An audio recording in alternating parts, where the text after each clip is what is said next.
કૃષિ મંત્રીની જાહેરાતને ભૂપેન્દ્રસિંહ ચુડાસમાએ આવકારી. કેન્દ્ર સરકારનો નિર્ણય ઐતિહાસિક.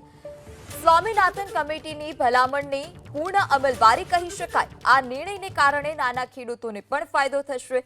અત્યાર સુધી મોટા પાકો જ ટેકાના ભાવે ખરીદાતા હતા. હવે નાની જણસો પણ એમએસપીમાં સામેલ થશે.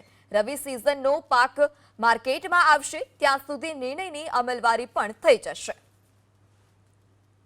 લગભગ આ પહેલી વખત આવું નિવેદન આવ્યું છે કે તમામ જણસો હવે ટેકાના ભાવે થશે. કેવડું મોટું નિવેદન છે અને ખેડૂતોને આ નિવેદનથી કેટલી આશા બંધ થાય, ફાયદો કેટલો થાય? આમ તો મોટી જણસો માટે મિનિમમ સપોર્ટ પ્રાઇસની સ્કીમ ચાલુ હતી, પણ નાની ખેત પેદાશો કેટલીક વાર એવું બને કે બજારમાં એના ભાવ ન આવે. જ્યારે બજારમાં પૂરતા ભાવ ન મળે ત્યારે આ સ્કીમનો ઉપયોગ કરવાનો. આ સ્કીમનો મતલબ આવો થાય છે. તો મોટા મોટા પાક માટે તો વર્ષોથી હતું અને વર્ષોથી માંગણી પણ હતી કે નાના ખેડૂતોની નાની જણસ એના ભાવ ન આવે તો આ નિર્ણયને હું ખૂબ મહત્ત્વનો અને ઐતિહાસિક ગણાવું છું. ખૂબ મહત્ત્વનો નિર્ણય છે. દેશના ખેડૂતોને આનાથી ખૂબ લાભ થવાનો.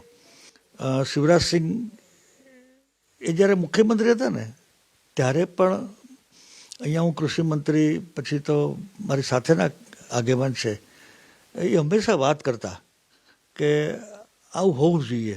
એમાં ઈશ્વરે એમને તક આપી અને નરેન્દ્રભાઈ તો એ દિશામાં જ આગળ વધી રહ્યા છે, ખેડૂતો માટે જ છે. તો હું આ દેશના ખેડૂતો માટે અને જે જાગૃત ખેડૂતો છે, તો જો પંજાબ, ગુજરાત, ઉત્તર પ્રદેશ આ બધા બહુ જ લાઈવ અને જાગૃત ખેડૂતો છે. તો એનો ઉપયોગ ચોક્કસ એ કરશે, એનો લાભ એને મળશે. એટલે હું આ નિર્ણયને માત્ર મહત્ત્વનો નથી ગણતો, મહત્ત્વનો તો છે જ, પણ ઐતિહાસિક ગણું છું. તો છેલ્લે એટલું કહી શકાય કે સ્વામીનાથન કમિટીએ વર્ષો પહેલા જે ભલામણો કરી હતી એનું પૂર્ણતઃ પાલન હવે થવા જઈ રહ્યું. બિલકુલ બિલકુલ. સ્વામિનાથન એટલે એગ્રીકલ્ચરની ગીતા છે. એ જે કે એમણે બહુ અભ્યાસપૂર્વક, અને મને રસ એટલે મેં આખો રિપોર્ટ વાંચેલો છે. એના જે તે સમયે અમલમાં મૂકી શકાય એટલા માટે પ્રકરણો લઈને અધિકારીઓ સાથે, એટલે ટૂંકમાં આ નિર્ણય સ્વામિનાથન કમિટીના એક ભાગરૂપે છે. જે આ નિવેદન આવ્યું છે અમલવારી ક્યાં સુધીમાં થાય એવું તમને અનુભવના આધારે લાગે છે? અત્યારે રવિ સિઝન ચાલે છે, તો રવિ સિઝનનો પાક જ્યારે બજારમાં આવે એ વખતે કરવી જોઈએ એવું મારું માનવું છે.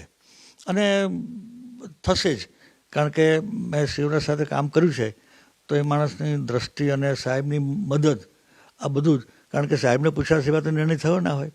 સાહેબે કહ્યું જોઈએ કે ઝડપથી એનો અમલ કરો, અને માને નરેન્દ્રભાઈ જે જાહેરાત કરે છે ને એનો અમલ તરત કરે છે.